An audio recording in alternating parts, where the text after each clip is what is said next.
Hi guys, welcome back to my channel. ಎಲ್ಲರೂ ಹೇಗಿದ್ದೀರಾ? ಚೆನ್ನಾಗಿದ್ದೀರಾ? ಇವತ್ತಿನ ವ್ಲಾಗ್ ಬಂದು ನನ್ನ ಗುರುವಾರದ ರೊಟೀನ್ ಅಂದರೆ ಮಾರ್ನಿಂಗ್ ರೊಟೀನನ್ನು ಶೇರ್ ಮಾಡ್ತಾ ಇದ್ದೀನಿ. ಇದರಲ್ಲಿ ಕೆಲವೊಂದಷ್ಟು ನಾನು ತಿಳ್ಕೊಂಡಿರೋವಂಥ ವಿಷಯಗಳನ್ನು ನಿಮ್ಮ ಜೊತೆ ನಾನು ಶೇರ್ ಮಾಡ್ತಾ ಇದ್ದೀನಿ. ಬನ್ನಿ ವ್ಲಾಗ್ನ ಶುರು ಮಾಡೋಣ. ಇಷ್ಟ ಆದರೆ ಪ್ಲೀಸ್ ಲೈಕ್ ಮಾಡೋದನ್ನು ಮರಿಬೇಡಿ. ಹೊಸ್ದಾಗಿ ನೋಡ್ತಾ ಇದ್ದರೆ please support me, subscribe to my channel. ಮೊದಲಿಗೆ ಬಂದು ನನ್ನ ಮಗನ ರೆಡಿ ಮಾಡಿ ಅವನಿಗೆ ತಿಂಡಿ ತಿನ್ನಿಸಿ ಆ ನಂತರ ನನ್ನ ಕೆಲಸಗಳು ಶುರುವಾಗುತ್ತೆ. ಫಸ್ಟ್ ಟಾಸ್ಕ್ ಬಂದು ನನ್ನ ಮಗನ ರೆಡಿ ಮಾಡಿ ಸ್ಕೂಲಿಗೆ ಕಳಿಸೋದೇ ಒಂದು ದೊಡ್ಡ ಟಾಸ್ಕು. ಆ ಕೆಲಸ ಮುಗಿದ ಮೇಲೆ ಇವತ್ತು ಅವನಿಗೆ ಆ್ಯಪಲ್ ಮತ್ತು ದಾಳಿಂಬೆನ ಕೊಟ್ಟು ಕಳಿಸಿದೆ. ಕೇಳ್ತೀರಾ ಮೇಡಮ್ ಅವ್ನಿಗೇನು ಕೊಡ್ತೀರಾ ಅದನ್ನು ಶೇರ್ ಮಾಡಿ ಅಂತ. ಪಾಪ ಅವನು ಇಷ್ಟಿಷ್ಟು ತಿಂತಾನೆ, ಅದನ್ನೇನು ನಾನು ಶೇರ್ ಮಾಡೋದು ಅಂತ ಹೇಳ್ಬಿಟ್ಟು ಶೇರ್ ಮಾಡೋದಿಲ್ಲ. ಅಕ್ಕ ಅಡುಗೆ ಮನೇಲಿ ಕೆಲಸ ಮಾಡ್ತಾಯಿದ್ರು, ನಾನು ನನ್ನ ಕೆಲಸಗಳನ್ನು ಶುರು ಮಾಡ್ಕೊಂಡಿದ್ದೀನಿ. ಬಟ್ಟೆ ಮಡ್ಚ್ತಾ ಇದ್ದೆ. ಇವನು ನೋಡಿ ಕ್ಯಾಮ್ರಾ ನೋಡಿದ ತಕ್ಷಣ ಬಟ್ಟೆ ಮಡ್ಚೋದನ್ನೇ ನಿಲ್ಲಿಸಿದ್ದಾನೆ. ಬಟ್ಟೆ ಎಲ್ಲ ಎತ್ತಾಕೊಂಡಿದ್ದ ಬಟ್ಟೆ ಮಡ್ಚೋದಕ್ಕೆ ಅಂತೇಳ್ಬಿಟ್ಟು. ಈಗ ನೋಡಿ ಕೋಲ್ ಎತ್ಕೊಂಡು ನಿನಗೆ ಹೊಡಿತೀನಿ ಅನ್ನೋ ಥರ ಎಕ್ಸ್ಪ್ರೆಷನ್ ಕೊಡ್ತಾ ಇದ್ದಾನೆ. ಈಗ ನಾನು ಕ್ಯಾಮ್ರಾ ಆಫ್ ಮಾಡೋವರೆಗೂ ಅವನು ಆ ಥರ ಸ್ಮೈಲ್ ಮಾಡೋದೇ ಇಲ್ಲ. ಈಗ ಬಟ್ಟೆ ಎಲ್ಲ ಮಡ್ಚಿಬಿಟ್ಟು ಇಟ್ಟೆ. ಆನಂತರ ಅವನು ಒಂದು ಗ್ಲಾಸ್ ಹಾಲನ್ನು ತೊಗೊಳ್ತೀನಿ, ಅಂದರೆ ಡ್ರೈ ಫ್ರೂಟ್ಸ್ ಮಿಲ್ಕು. ಈಗ ಕಾಫಿ ಟೀ ಎಲ್ಲ ಅವಾಯ್ಡ್ ಮಾಡ್ತಾಯಿದ್ದೀನಿ. ಹಾಲನ್ನು ತೊಗೋತಾ ಇದ್ದೀನಿ. ಡ್ರೈ ಫ್ರೂಟ್ಸ್ ಪೌಡ್ರ್ ಮಾಡಿ ನಾನೇ ಮನೆಯಲ್ಲಿ ಇಟ್ಕೊಂಡಿದ್ದೀನಿ. ಆನಂತರ ಇನ್ನೂ ಅಷ್ಟು ಇವತ್ತಿನ ದಿನದ್ದು ಸ್ನಾನ ಮಾಡಿದ್ದು ಬಟ್ಟೆಗಳೆಲ್ಲ ಹಾಗೇ ಇತ್ತು. ಸರಿ ಅಂತ ಹೇಳ್ಬಿಟ್ಟು ಈಗ ಬಟ್ಟೆಗಳ ಮಿಷಿನ್ಗೆ ಹಾಕಿದ್ರೆ ಆ ಮಿಷಿನ್ಗೆ ಹಾಕೋ ಟೈಮಲ್ಲಿ ನಾವು ಎಷ್ಟೊಂದು ಕೆಲಸ ಮಾಡ್ಕೋಬೋದು ಅಂತ ಹೇಳ್ಬಿಟ್ಟು ನಾನೀಗ ಬಟ್ಟೆಗಳನ್ನು ಮಿಷಿನ್ಗೆ ಹಾಕ್ತಾಯಿದ್ದೀನಿ. ಹಾಗೆಯೇ ಒಂದು ಸ್ವಲ್ಪ ಮೇಲೆ ಹೋಗಿದ್ದೆ, ಹೇಗಿದೆ ಗಿಡಗಳಿಗೆ ನೀರು ಹಾಕಬೇಕಾ ಏನು ಅಂತ. ಈಗ ಇವತ್ತು ಒಂದು ಸ್ವಲ್ಪ ಬಿಸಿಲು ಬರ್ತಾಯಿತ್ತು. ಸರಿ ಅಂತೇಳ್ಬಿಟ್ಟು ಮೋಡ ಮುಚ್ಕೊಂಡಂಗೆ ಅನ್ನಿಸ್ತಾ ಇತ್ತು. ಆಮೇಲೆ ನನ್ನ ಕೆಲಸಗಳನ್ನು ಶುರು ಮಾಡಿಕೊಂಡೆ. ಫಸ್ಟಿಗೆ ನಾನು ಮನೆಯೆಲ್ಲ ಗುಡಿಸಿ ಒಂದು ಕಡೆಯಿಂದನೂ ಗುರುವಾರನೇ ನೀಟಾಗಿ ನಾನು ಎಲ್ಲ ಕಡೆಯೂ ಮೂಲೆಯಲ್ಲೂ ನೀಟಾಗಿ ಧೂಳನ್ನ ಎಲ್ಲ ತೆಗೆದು ಕ್ಲೀನ್ ಮಾಡ್ಕೊಂಬಿಡ್ತೀನಿ. ಮತ್ತು ನಾವು ಬೆಳಗ್ಗೆಗೆ ಪೂಜೆ ಮಾಡಬೇಕಾದ್ರೆ ಶುಕ್ರವಾರ ಬೆಳಗ್ಗೆ ನಮಗೇನು ಇದಾಗಬಾರ್ದು ಅಂತೇಳ್ಬಿಟ್ಟು ಬೆಳಗ್ಗೆ ಶುಕ್ರವಾರ ಮಾತ್ರ ನಾನು ಬೇರೆ ಹಾಲು, ಅಡುಗೆ ಮನೆ ಮತ್ತು ದೇವ್ರ ಮನೆಯನ್ನು ಒರೆಸ್ಕೋತೀನಿ. ಗುರುವಾರ ಮಾತ್ರ ಫುಲ್ಲು ಡೀಪ್ ಕ್ಲೀನಿಂಗ್ ಮಾಡ್ತೀನಿ ಮನೆಯನ್ನು. ರೂಮ್ಗಳಿರ್ಬೋದು, ಹಾಲಿರ್ಬೋದು, ಕಿಚನು, ದೇವ್ರ ಮನೆ ಪೂರ್ತಿ ಕ್ಲೀನ್ ಮಾಡಿರ್ತೀನಿ. ಫಸ್ಟಿಗೆ ನಾನು ಹಾಲೆಲ್ಲ ನೀಟಾಗಿ ಧೂಳನ್ನು ತೆಗೆದು ಒರೆಸಿ ಗುಡಿಸಿ ಇಟ್ಬಿಟ್ಟು ಆನಂತರ ನಾನು ಸ್ನಾನ ಮಾಡಿಕೊಂಡು ಬರ್ತೀನಿ. ಹಾಗೆಯೇ ಒಂದು ಸ್ವಲ್ಪ ಟಿ ವಿ ಹತ್ರಲ್ಲೂ ಧೂಳಾಗಿತ್ತು. ಸರಿ ಅದನ್ನು ತೆಗೆದುಬಿಡೋಣ ಅಂತೇಳ್ಬಿಟ್ಟು ಧೂಳನ್ನು ತೆಗಿತಾ ಇದ್ದೀನಿ. ಆದಷ್ಟು ನಮ್ಮ ಮನೆಯಲ್ಲಿ ನಾವು ಧೂಳು ಮತ್ತು ಗೂಡು ಅಂತ ಕಟ್ಟುತ್ತೆ ಅಲ್ವಾ ಗೋಡೆಗಳಲ್ಲಿ, ಕಟ್ಟೋದನ್ನು ನಾವು ಕಟ್ಟೋದಕ್ಕೆ ಬಿಡಬಾರ್ದು. ಹಾಗೆ ಧೂಳು ಅಷ್ಟೇ ಇರೋದಕ್ಕೆ ಬಿಡಬಾರ್ದು. ಆದಷ್ಟು ಮನೆಯನ್ನು ಅಚ್ಚುಕಟ್ಟಾಗಿ ನೀಟಾಗಿ ಇಟ್ಕೊಳ್ಳೋಕ್ಕೆ ಪ್ರಯತ್ನ ಪಡಬೇಕು. ಹಾಗೆಯೇ ಟಿ ವಿ ಮೇಲೆ ನೋಡ್ಬೋದು, ನಾನು ವೀಕ್ಲಿ ಒನ್ ಟೈಮ್ ಕೂಡ ಕ್ಲೀನ್ ಮಾಡ್ತಾ ಇರ್ತೀನಿ. ಆದ್ರೂ ಇಷ್ಟೊಂದು ಧೂಳು ಅನ್ನೋದು ಬಂದಿರುತ್ತೆ. ಪಾಪು ಆಟ ಮಾಡ್ತಾಯಿದ್ದ ಅಂತೇಳ್ಬಿಟ್ಟು ಅವನಿಗೆ ಮೋಟು ಪಟ್ಲು ಬರುತ್ತಲ್ವ, ಅದನ್ನು ಹಾಕ್ಕೊಟ್ಬಿಟ್ಟು ನಾವಿಬ್ಬರು ಈ ರೀತಿಯಾಗಿ ಕೆಲಸವನ್ನು ಮಾಡ್ಕೋತೀವಿ. ಅವನು ಟಿ ವಿ ಎಲ್ಲ ನೋಡ್ಕೊಂಡಿರ್ತಾನೆ. ನೋಡ್ತಾ ಇರ್ಬೋದು ಎಷ್ಟು ಒಂದಿನ ಬಿಟ್ಟು ಒಂದಿನ ಕ್ಲೀನ್ ಮಾಡ್ತಾ ಇರ್ತೀನಿ. ಆದ್ರೂ ಈ ರೀತಿ ಧೂಳು ಅನ್ನೋದು ಬಿಡ್ತಾ ಇರುತ್ತೆ. ನಮ್ಮ ಮನೆಯನ್ನು ಎಷ್ಟು ಅಚ್ಚುಕಟ್ಟಾಗಿ ಕ್ಲೀನಾಗಿ ಹಾಗೆ ಸುಗಂಧಭರಿತವಾಗಿ ಇಟ್ಕೋತೀವೋ ಅಷ್ಟು ನಮ್ಮ ಮನೆಗೆ ಒಳ್ಳೆಯದು. ಹಾಗೆ ಪಾಸಿಟಿವ್ ಆಗಿರೋದಕ್ಕೆ ಪ್ರಯತ್ನ ಪಡಬೇಕು ನಾವು ಯಾವತ್ತೇ ಆಗಲಿ. ನಮಗೆ ಎಷ್ಟೇ ನೆಗೆಟಿವಿಟಿ ಇದ್ರೂ ಅದನ್ನು ನಾವು ಹೋಗ್ಸೋದಕ್ಕೆ ಪ್ರಯತ್ನ ಪಡಬೇಕು. ಅಯ್ಯೋ ಹಿಂಗಾಗೋಯಿತು ಅಂತ ನಾವು ತಲೆ ಕೆಡಿಸ್ಕೊಂಡು ಕೂರಬಾರ್ದು. ಏನಾಗುತ್ತೋ ಆಗಲಿ ಅಂತೇಳ್ಬಿಟ್ಟು ನಾವು ಮುಂದೆ ಹೋಗ್ತಾ ಇರಬೇಕು. ಈ ರೀತಿ ಪ್ರತಿಯೊಂದಕ್ಕೂ ನಾನು ಈ ರೀತಿ ಕ್ಲೀನ್ ಮಾಡ್ಕೋತೀನಿ. ಆದಷ್ಟು ಮನೆಯನ್ನು ನನ್ನ ಕೈಯಲ್ಲಾದಷ್ಟು ಕ್ಲೀನಾಗಿ ಇಟ್ಕೊಳ್ಳೋದಕ್ಕೆ ಪ್ರಯತ್ನ ಪಡ್ತಾ ಇರ್ತೀನಿ. ಆಮೇಲೆ ಹಣ್ಣೆಲ್ಲ ತಂದಿದ್ದರು, ಅದನ್ನು ಈಗ ನಾನು ಬುಟ್ಟಿಯಲ್ಲಿ ಜೋಡಿಸ್ಕೋತಾ ಇದ್ದೀನಿ.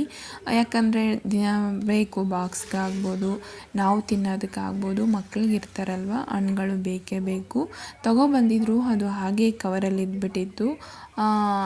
ದಾಳಿಂಬೆ ಹಣ್ಣು ಮತ್ತು ಆ್ಯಪಲ್ಲು, ಒಂದು ಪಪಾಯ ಇತ್ತು, ಹಾಗೆ ತೋತಪುರಿ ಮಾವಿನ ಹಣ್ಣು ಕಾಯಿ ತಂದಿದ್ದರು, ಅದನ್ನು ಉಪ್ಪಿನಕಾಯಿನೂ ಹಾಕಿದ್ದೆ. ನಾನು ಆ ಉಪ್ಪಿನಕಾಯಿ ಹಾಕೋದು ಕೂಡ ವಿಡಿಯೋ ಶೇರ್ ಮಾಡಿದ್ದೀನಿ. ಆ ಕ್ಲೀನಾಗಿದ್ದಾಗಲೇ ಅದ್ರ ಅಂದ ಚಂದ ನೋಡೋದಕ್ಕೆ ಎಷ್ಟು ಚೆನ್ನಾಗಿರುತ್ತೆ ಗೊತ್ತಾ. ಇದು ದೇವ್ರ ಮನೆ ಎಂಟ್ರೆನ್ಸಲ್ಲಿದೆ. ಈಗ ನಾನು ಸ್ನಾನ ಎಲ್ಲ ಮುಗಿಸ್ಕೊಬಂದು ದೇವ್ರ ಮನೆ ಕ್ಲೀನ್ ಮಾಡಬೇಕು. ಸರಿ ಅಂತ ಹೇಳ್ಬಿಟ್ಟು ನಾನು ಫ್ರಿಜ್ ಕಡೆ ಹೊರಟೆ. ಆದರೆ ಫ್ರಿಜ್ ಮೇಲೆ ಸ್ವಲ್ಪ ಎಲ್ಲ ಚೆಲ್ಲಾಪಿಲ್ಲಿ ಆಗಿಬಿಟ್ಟಿತ್ತು.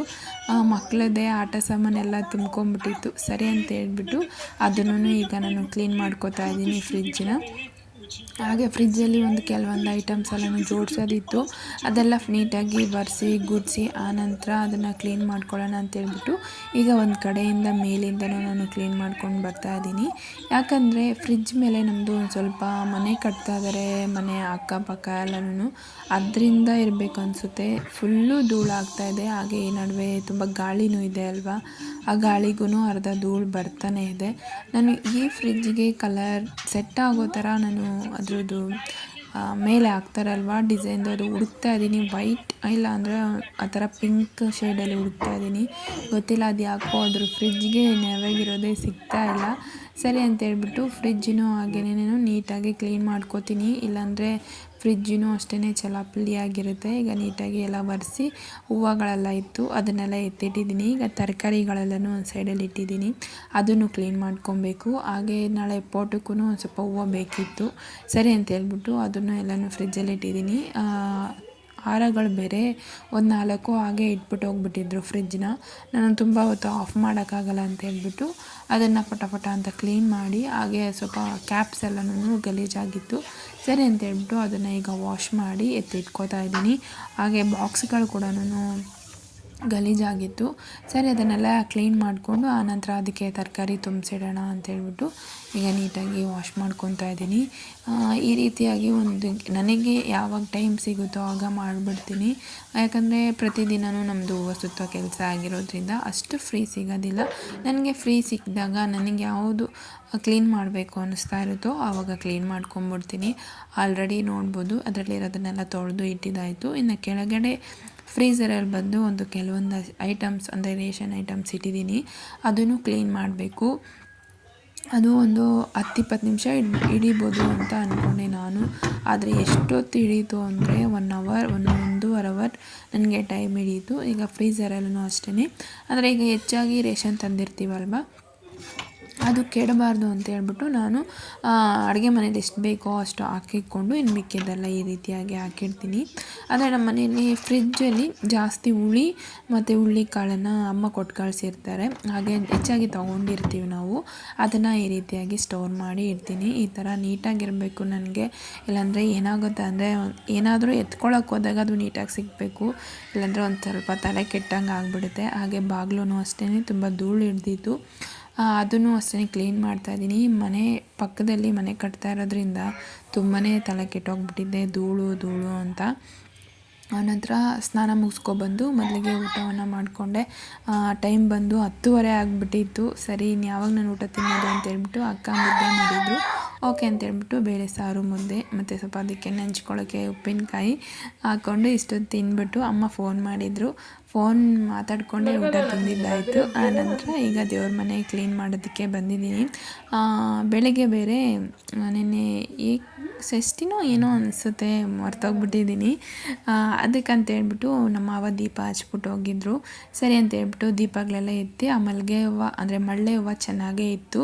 ಸರಿ ಅದನ್ನು ಎತ್ತಿ ನಾನು ಬಾಗಿಲಿಗೆ ಹಾಕ್ಬಿಟ್ಟು ಈಗ ನೀಟಾಗಿ ಕಲಶದಲ್ಲಿ ಇರುವಂಥದ್ದನ್ನೆಲ್ಲ ತೆಗೆದು ನೋಡಿ ಎಲೆ ಆಗ್ಬೋದು ಮತ್ತು ಅದರೊಳಗೆ ನಾನು ಮರ್ಗ ದವನ ಇಡ್ತೀನಲ್ವ. ಈಗ ನಾನು ಗುರುವಾರ ಇಟ್ಟರೆ ಶುಕ್ರವಾರ ಇಟ್ಟರೆ ನೆಕ್ಸ್ಟು ನಾನು ಗುರುವಾರನೇ ತೆಗಿಯೋದು. ಆವಾಗ್ಲೂ ಅಷ್ಟೇ ಒಳ್ಳೆ ನಾವು ಗಿಡ ಬೆಳ್ಕೊಂಡು ಹೋಗೋದಿಲ್ವ, ಆ ಥರ ಫ್ರೆಶ್ಶಾಗೇ ಇರುತ್ತೆ, ಒಣಗೋಗೋದಿಲ್ಲ. ಯಾವತ್ತೋ ಈ ಬೇಸಿಗೆ ಕಾಲದಲ್ಲಿ ಒಂದೊಂದು ಟೈಮು ಒಣಗಿಬಿಟ್ಟಿರುತ್ತೆ ಅಷ್ಟೇ. ಎಲೆ ಮತ್ತು ದವನ ಯಾವತ್ತಿಗೂ ಅಷ್ಟೇ ನಮ್ಮ ಮನೇಲಿ ಅಷ್ಟು ಬೇಗ ಒಣಗೋದಿಲ್ಲ, ಫ್ರೆಶ್ಶಾಗಿ ಹಾಗೇ ಇರುತ್ತೆ. ನೋಡ್ತಾ ಇರ್ಬೋದು ನೀವು, ಅದು ಹಾಗೇ ಇದೆ. ಸರಿ ಅಂತ ಹೇಳ್ಬಿಟ್ಟು ಅದನ್ನು ಏನು ಮಾಡೋದು ಅಂತೇಳ್ಬಿಟ್ಟು ಒಂದು ಕವರ್ ತೊಗೊಂಡು ಪ್ರತಿಯೊಂದು ಇವಾಗ ನಾವು ಏನು ದೇವ್ರಿಗೆ ಹಾಕೋ ಹೂವು ಆಗ್ಬೋದು, ದೇವ್ರ ಮನೇಲಿ ಇಟ್ಟಿರ್ತೀವಲ್ವ ಅದನ್ನೆಲ್ಲನೂ ತೆಗೆದು ನಾನೊಂದು ಕವರ್ಗೆ ಹಾಕಿ ಕೊಡ್ತೀನಿ. ತೋಟದ ಹತ್ರ ಮರ ಇರುತ್ತೆ, ಆ ಮರದ ಬುಡಕ್ಕೆ ಎತ್ಕೊಂಡು ಹೋಗ್ಬಿಟ್ಟು ಹಾಕ್ತಾರೆ. ಒಂದೊಂದ್ಸರಿ ನಿಜವಾಗ್ಲೂ ಮಾತಾಡ್ತಾ ಇರಬೇಕಾದ್ರೆ ಪದಗಳು ಕನ್ಫ್ಯೂಸ್ ಆಗಿಬಿಡುತ್ತೆ ನನಗೆ. ನೀವು ಇಷ್ಟೆಲ್ಲ ಅಡ್ಜಸ್ಟ್ ಮಾಡ್ಕೊಂಡು ನೋಡ್ತೀರಾ, ಥ್ಯಾಂಕ್ ಯು ಸೋ ಮಚ್. ಹಾಗೆ ಈಗ ಒಂದು ಕಡೆಯಿಂದನೂ ಒಂದು ಬಟ್ಟೆ ಅಂದರೆ ಡ್ರೈ ಕ್ಲಾತ್ ತಗೊಂಡು ನೀಟಾಗಿ ಈಗ ಕ್ಲೀನ್ ಮಾಡ್ಕೋತಾ ಇದ್ದೀನಿ. ಈ ರೀತಿ ಮಾಡ್ಕೊಳ್ಳೋದ್ರಿಂದ ನಾವು ತ್ಯಾವದಲ್ಲೇ ಇದು ಮಾಡೋದ್ರಿಂದ ಫುಲ್ಲು ಗಲೀಜಾಗಿಬಿಡುತ್ತೆ. ಈಗ ಈ ಧೂಳು ಅಷ್ಟೇ ಅದೇ ಕವರ್ಗೆ ಅಂದರೆ ಊದ್ಕಡ್ಡಿ ಚುಚ್ಚಿರ್ತೀವಿ, ಹಾಗೆ ಸಾಂಬ್ರಾಣಿ ಥರದ್ದು ಹಾಕಿರ್ತೀವಲ್ವ, ಅದೆಲ್ಲನೂ ಧೂಳಿರುತ್ತೆ. ಆದಷ್ಟು ಕಮ್ಮಿ ಧೂಳಿರೋದಕ್ಕೆ ನೋಡ್ಕೋತೀನಿ ನಾನು. ಈಗ ಇದೆಲ್ಲ ಕ್ಲೀನ್ ಮಾಡ್ಕೊಂಡು ನೀಟಾಗಿ ಒರೆಸ್ಕೊಬೇಕು ಅಷ್ಟೇ. ಈ ರಂಗೋಲಿ ಪುಡಿ ಮತ್ತು ಅಕ್ಕಿ ಹಸಿಟ್ಟು ಪುಡಿಯಲ್ಲೆಲ್ಲ ರಂಗೋಲಿ ಹಾಕ್ತೀವಲ್ವ, ಅದು ಒಂದು ಸ್ವಲ್ಪ ವೈಟಾಗೇ ಇರುತ್ತೆ. ಅದಕ್ಕೆ ಈ ರೀತಿಯಾಗಿ ಒರೆಸ್ಬಿಟ್ಟು ಆನಂತರ ನಾವು ಡ್ರೈ ಕ್ಲಾತ್ ತೊಗೊಂಡು ಒರೆಸೋದ್ರಿಂದ ಅದು ನೀಟಾಗಿ ಕ್ಲೀನ್ ಆಗುತ್ತೆ. ಇಲ್ಲಾಂದರೆ ವೈಟ್ ಪ್ಯಾಚ್ ಥರನೇ ಇರುತ್ತೆ. ಹಾಗೆ ಫೋಟೋಗಳಲ್ಲೆಲ್ಲ ಇರುವ ತೆಗೆದು ಕವರ್ಗೆ ಹಾಕೋತಾ ಇದ್ದೀನಿ. ಈಗ ಮಳ್ಳೆ ಹೂವು ಸೀಸನ್ ಅಲ್ವಾ, ನಮ್ಮ ತೋಟದೇ ಮಳ್ಳೆ ಹೂವು ಸಿಗೋದ್ರಿಂದ ಆ ಮಳ್ಳೆ ಹೂವನ್ನೇ ಹಾಕ್ತಾಯಿದ್ದೀವಿ. ಮಳ್ಳೆ ಹೂವು ಖಾಲಿ ಆಯಿತು ಅಂತಂದರೆ ಚಾಮಂತಿಗೆ ಸಿಟಿಯಿಂದ ತೊಗೊಂಬಂದು ಕೊಡ್ತಾರೆ ನಮ್ಮ ಮನೆಯವರು. ಅಂದರೆ ಕುಚ್ಚು ಲೆಕ್ಕ ಬರುತ್ತಲ್ವ, ಅದ ರೀತಿಯಲ್ಲಿ ತೊಗೊಂಬಂದಿರ್ತಾರೆ. ನಮ್ಮ ಮನೆ ದೇವ್ರ ಮನೆ ಬಂದು ಫುಲ್ಲು ಟಾಪ್ವರ್ಗು ಗೋಡೆ ಇದೆ. ಅಂದರೆ ಒಂದು ಸಪ್ರೇಟ್ ರೂಮ್ ಥರ, ಅಂದರೆ ಒಂದು ಸ್ವಲ್ಪ ದೊಡ್ಡದಾಗೆ ಇದೆ ನಮ್ಮ ಮನೇಲಿ ದೇವ್ರ ಮನೆ. ಹಾಗೆ ಕೆಲವೊಬ್ಬರು ಕೇಳಿದ್ರಿ, ಮೇಡಮ್ ನಿಮ್ಮ ದೇವ್ರ ಮನೇಲಿ ಈ ಟ್ಯಾಂಕ್ ಇಟ್ಟಿದ್ದೀರಾ, ನೀರು ಟ್ಯಾಂಕು ಅಂತ.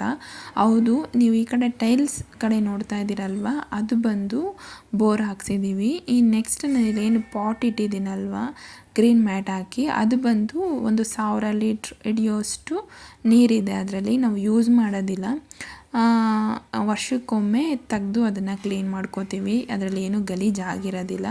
ಈಗ ಫುಲ್ಲು ದೇವ್ರ ಮನೆ ಎಲ್ಲನೂ ನೀಟಾಗಿ ಒರೆಸಿ ಗುಡಿಸಿದ್ದಾಯಿತು.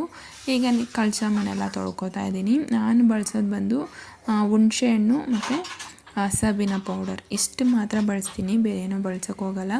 ಅಷ್ಟು ಬಳಸಿದ್ರೇ ಸಾಕು, ಇಷ್ಟೊಂದು ಬೆಳ್ಳಗೆ ಚೆನ್ನಾಗಿರುತ್ತೆ. ಅದನ್ನು ಬಿಟ್ಟು ನಾನು ಬೇರೆ ಏನೂ ಹಾಕೋಕೆ ಹೋಗೋದಿಲ್ಲ.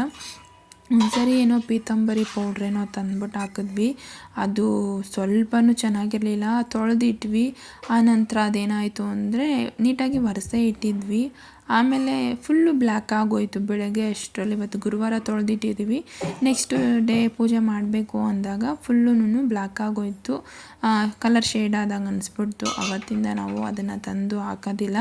ಮಾಮೂಲಿ ಸಬೀನ ಪೌಡರ್ ಮತ್ತು ಹುಣ್ಸೆಹಣ್ಣು, ಫಸ್ಟಿಗೆ ಹುಣ್ಸೆಹಣ್ಣು ಹಾಕ್ಕೊತೀನಿ, ಆನಂತರ ಸಬೀನ ಪೌಡರನ್ನು ಹಾಕ್ಕೊಂಡು ನೀಟಾಗಿ ತೊಳಿತೀನಿ. ಯಾವುದೇ ಕಾವೇರಿ ನೀರು ಆ ಥರದ್ದೆಲ್ಲ ಏನು ತೊಳೆಯೋಕೆ ಹೋಗಲ್ಲ. ಮಾಮೂಲಿ ಟ್ಯಾಂಕಲ್ಲಿ ಏನು ನೀರು ಬರುತ್ತೋ ಅದರಲ್ಲಿ ತೊಳಿತಾ ಇದ್ವಿ. ನಮ್ಮ ಅತ್ತೆ ಇರಬೇಕಾದ್ರೆ ನಮ್ಮ ಅತ್ತೆಗೆ ಕಾವೇರಿ ನೀರಲ್ಲೇ ತೊಳಿಬೇಕಿತ್ತು, ಅದರಲ್ಲಿ ತೊಳೆದ್ರೆ ಮಾತ್ರ ಬೆಳ್ಳಗಿರೋದು ಅಂತ ಹೇಳ್ತಾಯಿದ್ರು ನಮ್ಮ ಅತ್ತೆನೇ. ತುಂಬ ಪೂಜೆ ಮಾಡಬೇಕಂದ್ರೆಲ್ಲ ತುಂಬ ಮಿಸ್ ಮಾಡ್ಕೋತೀನಿ. ಈಗ ಮಾಡಮ್ಮ, ಆಗ ಮಾಡಮ್ಮ ಅಂತ ಹೇಳ್ಕೊಡ್ತಾಯಿದ್ರು. ಮನೆಯಲ್ಲಿ ದೊಡ್ಡವರಿಲ್ಲದೆ ಅದು ಒಂಥರ ಏನೋ ಅನಿಸುತ್ತೆ. ಅವರಿದ್ದಾಗ ಖುಷಿನೇ ಬೇರೆ ಅನಿಸ್ತಾ ಇದೆ. ಯಾಕಂದರೆ ಒಂದು ವಸ್ತುನ ಕಳ್ಕೊಂಡಾಗೆ ಅದರ ಬೆಲೆ ನಮಗೆ ಗೊತ್ತಾಗೋದು. ಪ್ರತಿಯೊಂದು ಪೂಜೆ ಮಾಡೋದ್ರಲ್ಲಾಗ್ಬೋದು, ಅಡುಗೆ ಮಾಡೋದ್ರಲ್ಲಾಗ್ಬೋದು, ನಮ್ಮ ಅತ್ತೆ ನನಗೆ ತುಂಬ ಚೆನ್ನಾಗಿ ಹೇಳಿ ಸಪೋರ್ಟಿವ್ ಆಗಿ ಮಾಡಿದ್ದಾರೆ. ಹಾಗೆ ಒಂದು ಸ್ವಲ್ಪ ಮಲ್ಗೆ ಹೂವು ಇತ್ತು, ಅದನ್ನು ಕಟ್ಟಿಟ್ಬಿಡೋಣ ಅಂತ ಹೇಳ್ಬಿಟ್ಟು ಕಟ್ಟಿಟ್ಟೆ. ಇದು ವೈಟ್ ಮಲ್ಲೆ ಅಂತ ಹೇಳ್ತಾರೆ, ಇದು ತಡೆಯೋದಿಲ್ಲ, ಅಂದರೆ 1 ಡೇಗೆ ತಡೆಯುತ್ತೆ ಅಷ್ಟೇ. ನೆಕ್ಸ್ಟ್ ಡೇ ಯೂಸ್ ಮಾಡ್ತೀವಿ ಅಂದರೆ ಒಂದು ಸ್ವಲ್ಪ ಎಲ್ಲ ಕೆಂಪಗಾಗ್ಬಿಡುತ್ತೆ. ಅಂದರೆ ಇವತ್ತು ಕಟ್ಟಿ ನಾಳೆ ಬೆಳಿಗ್ಗೆ ಪೂಜೆ ಮಾಡ್ತೀವಿ ಅಂದರೆ ಎಷ್ಟು ಸೂಪರಾಗಿರುತ್ತೆ ಗೊತ್ತಾ, ಅಷ್ಟು ವೈಟಾಗಿರುತ್ತೆ. ಅದಕ್ಕೆ ಕನಕಾಂಬರ ಹಾಕಿ ಕಟ್ಟಿದ್ರೆ ಸೂಪರಾಗಿರುತ್ತೆ. ಅದನ್ನು ನಾನು ಆದಷ್ಟು ಮಳ್ಳೆ ಹೂವು ಕಾಲದಲ್ಲಿ ಮಳ್ಳೆ ಹೂವು ಮುಡ್ಕೊಳ್ಳೋದಕ್ಕೆ ಇಷ್ಟಪಡ್ತೀನಿ. ಇನ್ನೊಂದು ನನಗೆ ಮಳ್ಳೆ ಹೂವು ಅಂದರೆ ತುಂಬ ಇಷ್ಟ. ಹಾಗೆ ಮಲ್ಲಿಗೆ ಹೂವು ಇತ್ತು, ಸರಿ ಅಂತೇಳ್ಬಿಟ್ಟು ಅದನ್ನು ಕಟ್ಟಿಟ್ಕೋತಾ ಇದ್ದೀನಿ. ಇವತ್ತು ಗುರುವಾರ ಕಟ್ಕೊಂಡಂಗೆ, ಇಲ್ಲಾಂದರೆ ನಾನು ಶುಕ್ರವಾರ ಬೆಳಗ್ಗೆ ಎದ್ದು ಬೇಗ ಪೂಜೆ ಮಾಡೋದಕ್ಕೆ ಸರಿ ಹೋಗುತ್ತೆ. ಅವತ್ತೇ ಕಟ್ಕೊಂಡು ಅವತ್ತೇ ಮಾಡಬೇಕು ಅಂದರೆ ನನ್ನ ಕೈಲಾಗೋದಿಲ್ಲ. ಅದಕ್ಕೆ ಏನು ಮಾಡ್ತೀನಿ, ಒಂದಿನ ಮುಂಚೆನೇ ನೀಟಾಗಿ ಎಲ್ಲ ಪ್ರಿಪೇರ್ ಮಾಡಿಕೊಂಡು ಎತ್ತಿಟ್ಕೋತೀನಿ. ನಮ್ಮ ಮನೆಯವರು ಎಲೆ ಮತ್ತು ಮರ್ಗ, ದವನ ಇದನ್ನೆಲ್ಲನೂ ಸಿಟಿಯಿಂದನೇ ಆ ಬಾಳೆಹಣ್ಣು ಅದನ್ನೆಲ್ಲನೂ ಗುರುವಾರನೇ ತಂದುಬಿಡ್ತಾರೆ. ಇವರು ಶುಕ್ರವಾರ ಬೆಳಗ್ಗೆನೇ ಬೇಗ ಮಾಡ್ತಾರೆ ಅಂತೇಳ್ಬಿಟ್ಟು ನಮ್ಮ ಮನೆಯವರು ತಂದುಬಿಡ್ತಾರೆ. ನೋಡ್ಬೋದು ನಾನು ಎಷ್ಟು ಕೆಲಸ ಮಾಡ್ಕೊಳ್ಳೋಷ್ಟರಲ್ಲಿ ಫುಲ್ಲೆಲ್ಲ ಆಗಿತ್ತು. ಇವತ್ತು ಒಂದು ಸ್ವಲ್ಪ ಮ್ಯಾಟ್ಗಳೆಲ್ಲ ಇತ್ತು. ಈ ಮ್ಯಾಟ್ಗಳನ್ನು ನಾವು ಹೂವು ಸುತ್ತಬೇಕಾದ್ರೆ ಹಾಕ್ಕೊಂಡು ಅದು ಕೆಳಗಡೆ ಹಾಕ್ಕೊಂಡು ಕುತ್ಕೊಂಡು ಹೂವು ಸುತ್ತೀವಿ. ಹಾಗೆ ಈ ಬಟ್ಟೆಗಳೆಲ್ಲನೂ ಸೋಫಾ ಮೇಲೆ ಇದ್ದಂಥ ಫುಲ್ಲು ಧೂಳು ಗಲೀಜಾಗಿತ್ತು. ಸರಿ ಅಂತೇಳ್ಬಿಟ್ಟು ಅದನ್ನು ಈಗ ನೀಟಾಗಿ ಒಣಗಾಕೋತಾ ಇದ್ದೀನಿ.